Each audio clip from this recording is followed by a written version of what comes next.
নমস্কার, নির্মলানন্দে সবাইকে সুস্বাগতম।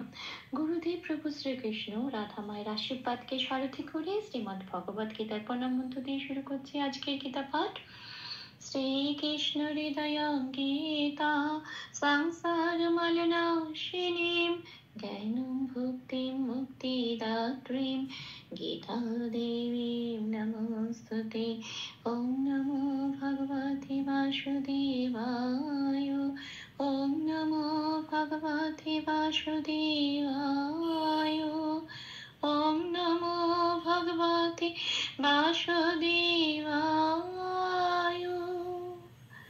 রাধে রাধে রাধে রাধে রাধে রাধে রাধে রাধে রাধে রাধে।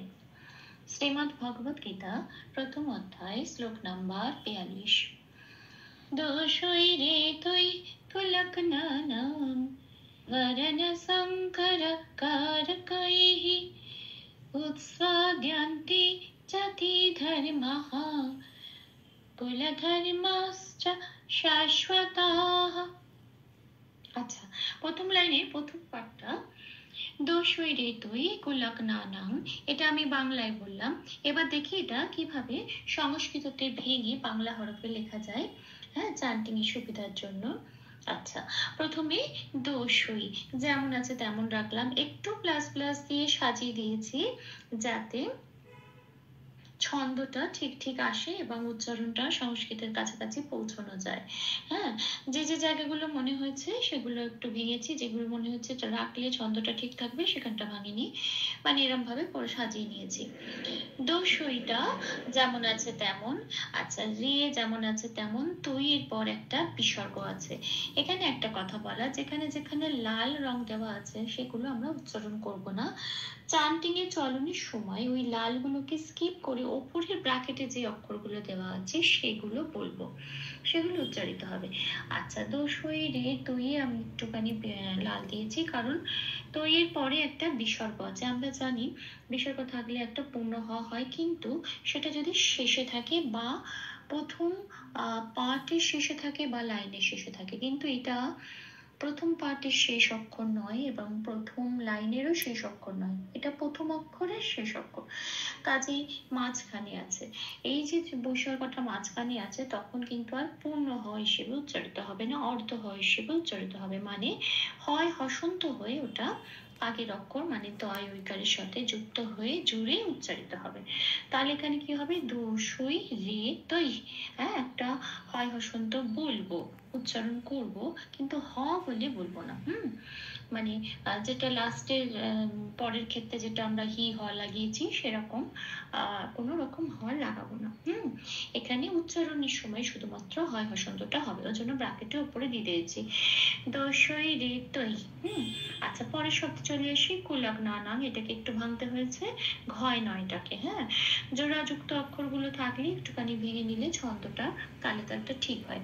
আচ্ছা, ঘয় হসন্ত দিয়ে ঘটা বেরিয়ে এসছে, আর যখনই ঘয় হসন্ত লেগে গেছে তখন ঘটা আর ঘ বলে উচ্চারণ করতে পারবো না, লয়ের সাথে জুড়ে উচ্চারিত হবে, মানে কুলক।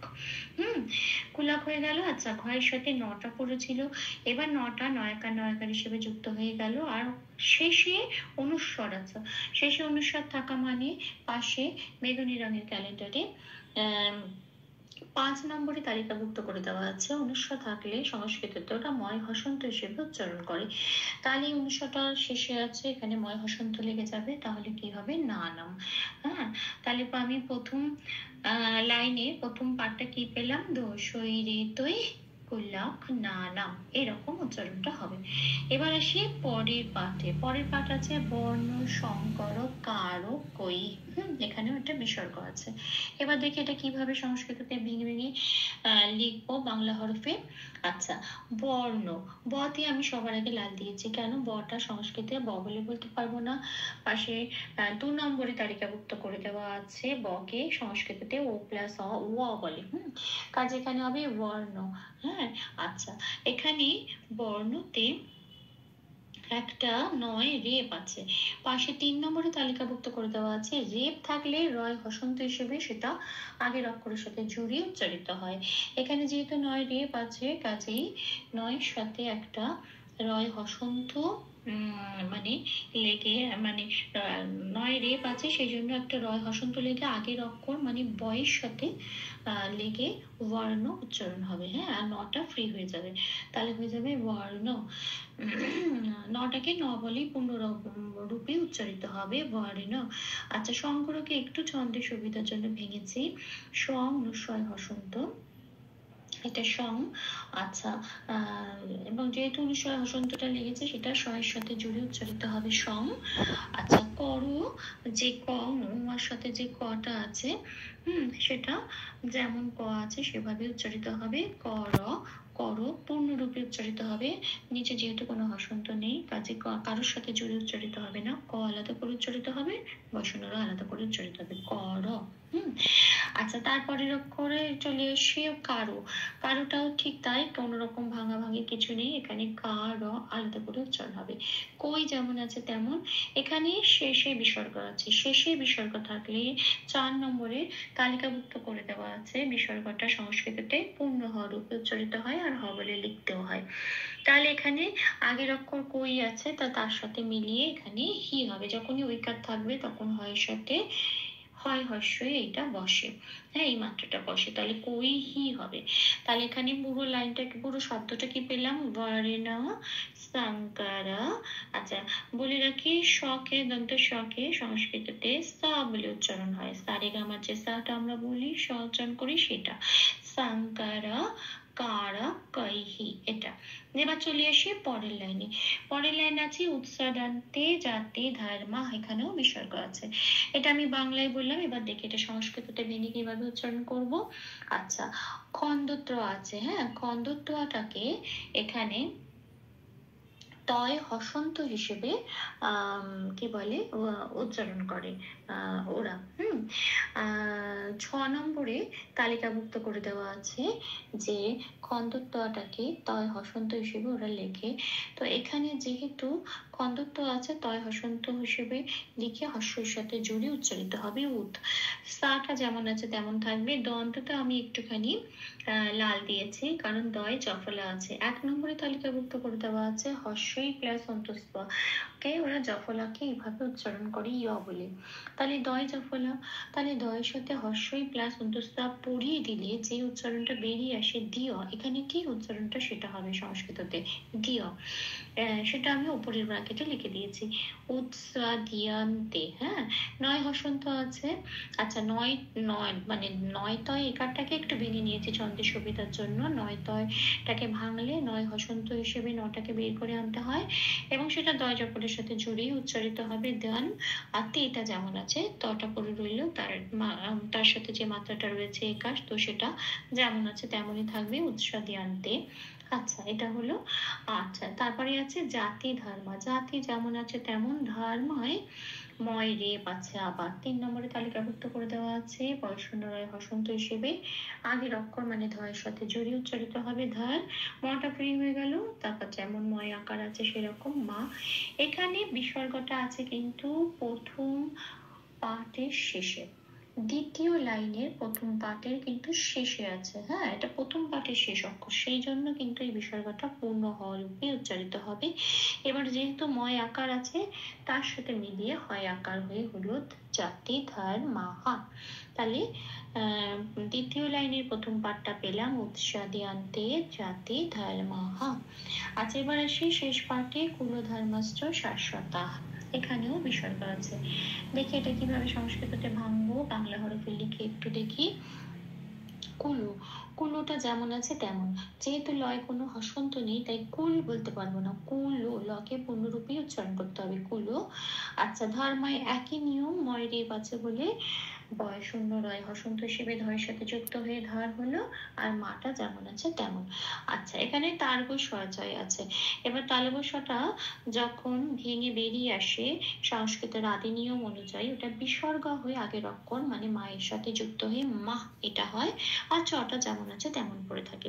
কিন্তু তা আমি মাতে লাল দিয়েছি কেন, কারণ সংস্কৃতের চান্টিং এ চলনের সময় আমরা কিন্তু এই নিয়মটা মেনে কুলো ধার মাহ চ বলি না, তালব শাখা উজ্জ হয়ে যায়, কিন্তু তারবো শাকে আমরা উজ্জ রাখি না, আমরা কুলধর মাসচই বলি।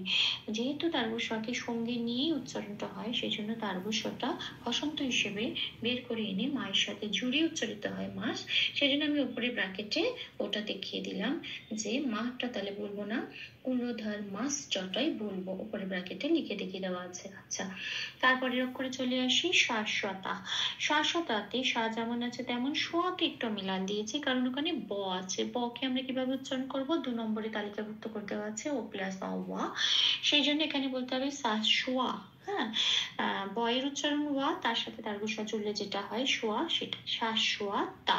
যেমন আছে তেমন বিসর্গ শেষে আছে, লাইনের শেষে পংক্তি শেষে আছে, কাজে বিসর্গটা পূর্ণ হরফে উচ্চারিত হবে, 4 নম্বরে তালিকাভুক্ত করে দেওয়া আছে। আচ্ছা, এবার বিসর্গের আগে যেটা আছে অক্ষর ত, তয়ের সাথে আকার আছে, সেই আকার মিলিয়ে হয়ের সাথে আকার যুক্ত হয়ে হবে হা। তাহলে আমি কি পেলাম, কুলধর মাসচা শাশ্বা তাহা। ভুল দুটি একটু ক্ষমা করে দেবেন, অনুশীলনের সুবিধার জন্য 3 বার করে চান্ট করে দিলাম।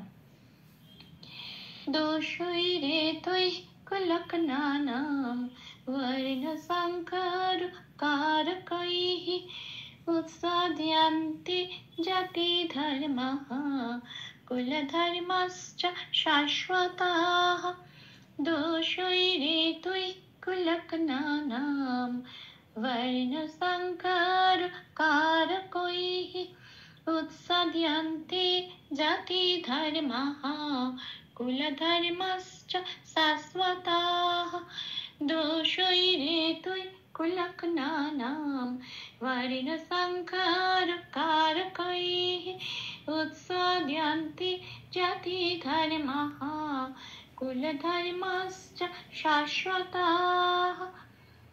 राधे राधे राधे राधे राधे राधे राधे राधे राधे राधे। तप्तकाञ्चन गौराङ्गीं राधे वृन्दावनेश्वरी वृषभानुसुते देवी तां प्रणमामि हरे प्रिये। প্রভু ও শ্রী রাধা মায়ের কৃপা দৃষ্টি আমাদের সবার উপর বর্ষিত হোক। ধন্যবাদ। আপনাদের উৎসাহই আমার অনুপ্রেরণা, আমার সকল ভুল ত্রুটির ক্ষমা প্রার্থনা প্রভু চরণে অর্পণ করলাম। ওম কৃষ্ণায় বাসুদেবায় হরয়ে পরমাত্মনে প্রণতক্লেশনাশায় গোবিন্দায় নমো নমঃ। ওম শ্রীকৃষ্ণার্পণমস্তু। জয় শ্রীকৃষ্ণ।